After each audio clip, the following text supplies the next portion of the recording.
Saya tak akan mati. நான் சாக மாட்டேன். ஸோ ஹாய் எவ்ரிவன், இன்னைக்கு நம்ம யாரை பத்தி பார்க்க போறீங்கன்னா மோனா ஃபேண்டி. எஸ், இன்னைய நாள் வரைக்கும் நம்ம மலேசியால பேரை கேட்டாலே பயம் வர அளவுக்கான பேர் தான் மோனா ஃபேண்டி. ஸோ அவங்களோட ஸ்டோரி என்னன்னு தான் நம்ம இன்னைக்கு பார்க்க போறோம். ஸோ மோனா ஃபேண்டியோட உண்மையான பர்த் நேம் என்னன்னு பாத்தீங்கன்னா மஸ்னா இஸ்மாயில் அண்ட் அவங்களோட ஹஸ்பண்ட் பேர் வந்து நோர் எஃப்என்டி. ஸோ இதனாலதான் அவங்களோட ஸ்டேஜ் நேம் வந்துட்டு மோனா ஃபேண்டின்னு வந்துச்சு. மோனா ஃபேண்டிக்கு பாத்தீங்கன்னா அவங்களோட சின்ன வயசுல இருந்து டான்சிங், சிங்கிங், இந்த மியூசிக் இதுல ரொம்பவே ஆர்வம். ஸோ ஒரு வயசுக்கு வந்த பிறகு அவங்க என்ன பண்றாங்கன்னா அவங்களோட ஃபர்ஸ்ட் டெபியூட் சாங், அதாவது டியானா என்ற பேர்ல ஒரு பாட்டு வெளியாக்குறாங்க. ஆனா அந்த பாட்டு ஃபெயிலியர். அவங்க எதிர்பார்த்த ஃபேம் அவங்களுக்கு கிடைக்கல. மோனா ஃபேண்டிக்கு பாத்தீங்கன்னா பேசிக்காவே அவங்களுக்கு ஃபேம்னா ஒரு அப்சஸ் மாதிரி, அவங்க ரொம்ப ஃபேமஸா இருக்கணும் அப்படின்ட்டு. ஸோ அவங்களோட சாங்ல அவங்க எந்த ஒரு ஃபேமும் பார்க்காதனால இவங்களோட நோக்கத்தை எங்க மாத்துறாங்கன்னு பாத்தீங்கன்னா பிளாக் மேஜிக், அதாவது இந்த பில்லி சூனியம் செய்வனே இதெல்லாம் சொல்லுவாங்க தெரியுமா, அந்த மாதிரி விஷயத்துக்கு மாறுறாங்க. Where she become a FOMO. So இந்த போமோ இதை பாத்தீங்கன்னா மோனா ஃபேண்டி மட்டும் தனியா செய்யல, அவங்களோட ஹஸ்பண்ட் முகமது நூர் எஃப்என்டியும் கூட சேர்ந்து தான் இன்வால்வ் ஆகுறாங்க. ஸோ இந்த பிளாக் மேஜிக்ல பாத்தீங்கன்னா நம்மளோட மோனா ஃபேண்டிக்கு என்ன வேணும்னு நினைச்சிட்டு இருந்தாங்களோ அந்த ஃபேம் அவங்களுக்கு கிடைக்க ஆரம்பிக்குது. ரொம்பவே ஃபேமஸ் ஆகுறாங்க. அவங்களுக்கு லைக் பெரிய லெவல் செலிபிரிட்டி லெவல்லாம் வந்து அவங்களை பார்க்க ஆரம்பிக்கிறாங்க. அண்ட் ஆல்சோ அவங்க குட் மணி ஏர்ன் பண்ண ஆரம்பிக்கிறாங்க. இதே மாதிரி தான் என்ன நடக்குதுன்னா, ஒரு ஃபேமஸான பொலிட்டிஷியன் வந்துட்டு நம்மளோட மோனா ஃபேண்டியை பார்த்து அவங்கள்ட்ட கேட்கறாங்க, இந்த மாதிரி எனக்கு யாரோ ஒரு ஆளோட இதை கவர் பண்ணணும் அப்படின்ட்டு. தென் அதுக்கு வந்து மோனா ஃபேண்டி அவங்களோட ஹஸ்பண்டும் என்ன கேட்கறாங்கன்னு பாத்தீங்கன்னா அவங்கள்ட்ட 2.5 பில்லியன் மலேசியன் ரிங்கெட் கேட்கறாங்க. பொலிட்டிஷியனும் என்ன பண்றாருன்னு பாத்தீங்கன்னா 500,000 வந்துட்டு டிபாசிட்டா காசு கொடுத்துட்டு மிச்சம் 2 மில்லியனை வந்துட்டு அசெட்டா கொடுக்கறாரு. அதாவது ப்ராப்பர்ட்டியா, மண்ணு லைக் நிலம் சொல்லுவாங்க தெரியுமா, அந்த மாதிரி ஒர்த்தான நிலம் பேப்பர்ஸ் எல்லாம் அவங்க பேத்துக்கு எழுதி கொடுக்கறாரு. ஒரு வீட்டுல வந்து ரிச்சுவல் பண்றாங்க, அதாவது அந்த மேஜிக் பிளாக் மேஜிக் எல்லாம் பண்றதுக்கு இந்த பொலிட்டிஷியனை கூப்பிட்டு இவங்களோட husband and wife and also அவங்களோட ஹஸ்பண்ட் அண்ட் ஒய்ஃபோட மோனா ஃபேண்டி அண்ட் எஃப்என்டியோட அசிஸ்டன்ட் 3 பேரு, தென் இந்த பொலிட்டிஷியன், இவங்க 4 பேருமே அந்த ரிச்சுவல்ல கலந்துக்கிறாங்க. சோ கலந்துட்டு இருக்கிற டைம்ல என்ன நடக்குது அப்படின்ட்டு நீங்க பாத்தீங்கன்னா கீழே படுக்க, நம்ம பொலிட்டிஷியனை கீழே படுக்க சொல்லிட்டு அவரை கண்ணை மூட சொல்லி சொல்றாங்க. கண்ணை மூடின அவரும் திரும்பி கண்ணை திறக்க மாட்டாருன்னு அவருக்கு தெரியாம போச்சு.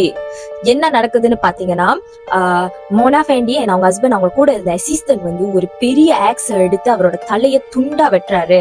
அது மட்டும் இல்லாம அவரோட பாடியை சின்ன சின்ன பாட்டா வெட்டி வெட்டி வெட்டி மொத்தம் 18 பீசஸா கொண்டு வராங்க. தென் இவங்க 3 பேரும் என்ன சேர்ந்து என்ன பண்றாங்கன்னு பாத்தீங்கன்னா அவரோட எல்லா பீசஸையும் எடுத்து ஒரு கான்கிரீட், அதாவது சிமெண்ட் போட்ட ஒரு குழி தோண்டி அவரோட பாடியை அவரோட பாடி பார்ட்ஸ் எல்லாத்தையுமே போட்டு புதைச்சிடுறாங்க. சோ இந்த பொலிட்டிஷியன் இருக்காருல்ல, இவரும் கொஞ்சம் ஃபேமஸ் ஆனவர் தான். சோ அதனால அவரோட சுத்தி இருக்கிற கலீக்ஸ், ஃபேமிலி மெம்பர்ஸ் எல்லாம் இவரை தேட ஆரம்பிக்கிறாங்க அண்ட் போலீஸ் கிட்டயும் ரிப்போர்ட் பண்றாங்க.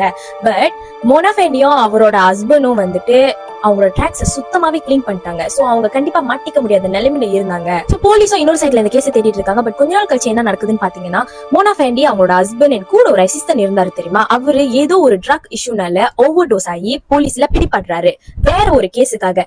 ஆனா அங்க பிடிப்பட்ட அவரு ஓவர் டோஸ்ல இருந்த அவரு போதையில இந்த மாதிரி அவங்க 3 பேரு சேர்ந்துதான் இந்த பொலிட்டிஷியனை கொன்னாங்கன்ட்டுன்னு உண்மையை சொல்லிடுறாரு. சோ அதனால தான் நம்மளோட மோனா ஃபேண்டி அண்ட் ஆல்சோ அவங்களோட ஹஸ்பண்ட் அண்ட் ஆல்சோ அந்த அசிஸ்டன்ட் 3 பேருமே போலீஸ்ல பிடிபடுறாங்க இந்த பொலிட்டிஷியனை கொன்னதுக்காக. இதுல ரொம்ப கிரீப்பியான ஒரு விஷயம் என்னன்னு பாத்தீங்கன்னா, நம்மளுக்கு தெரியும் மோனா ஃபேண்டினாலே ஃபேமஸ் ஃபார் அவங்களோட பிளாக் மேஜிக்னு. அவங்க எல்லா லைக் போலீஸ் பிடிச்சிட்டு போற எல்லா போஸ்டர்ஸ் அண்ட் ரிப்போர்ட்டர்ஸ் அந்த இதெல்லாம் நீங்க பாத்தீங்கன்னாலே டாப் டு பாட்டம் அவ்வளோ அழகா கிளம்பி லிப்ஸ்டிக் மேக்கப் எல்லாம் போட்டு அவ்வளோ பாக்குறதுக்கு அட்ராக்டிவா இருப்பாங்க. ஆனா இது எதனால பாத்தீங்கன்னா அவங்களோட ஃபேம், அந்த ஃபேமுக்கு அவங்க அப்சஸ்டா இருந்தாங்க தெரியுமா, இந்த காரணத்தினால. இதுல நம்மளால ஏத்துக்கவே முடியாத ஒரு விஷயம் என்னன்னா, இன்ன வரைக்கும் மோனா ஃபேண்டினாலே நம்மளுக்கு பயப்படுத்துற விஷயம் என்னன்னு நீங்க பாத்தீங்கன்னா அவங்க தூக்கு தண்டனை அவங்களுக்கு விதிக்கப்பட்டுச்சு. சோ அந்த தூக்கு தண்டனை அவங்களுக்கு கிடைக்கும் போது அவங்க சாவறதுக்கு முன்னாடி சொன்ன வார்த்தை என்னன்னு பாத்தீங்கன்னா saya tak akan mati, அதாவது நான் சாவவே மாட்டேன் அப்படின்ட்டுன்னு. சோ அவங்க இறந்த பிறகும், அவங்க தண்டனை போன பிறகும் இன்னமும் அவங்களோட வீடு, அதாவது ஷஹலாம்ல இருக்கு, அந்த வீட்டுல அவங்க இருக்கிற மாதிரியோ இல்ல அந்த இடத்த சுத்தி அவங்க இன்னமும் இருக்கிற மாதிரியோ நிறைய நியூஸ் இருக்கு.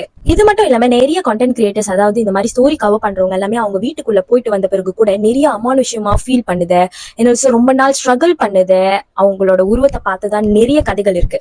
சோ அதனாலதான் இன்னைய வரைக்கும் மோனா ஃபேண்டின்ற பேரை கேட்டாலே எல்லாமே பயப்படுவாங்க. சோ உங்க வீட்லயும் சின்ன வயசுல மோனா ஃபேண்டி கதையெல்லாம் சொல்லி பயன்படுத்திருக்காங்களா? அப்படின்னா மறக்காம கமெண்ட் பண்ணுங்க.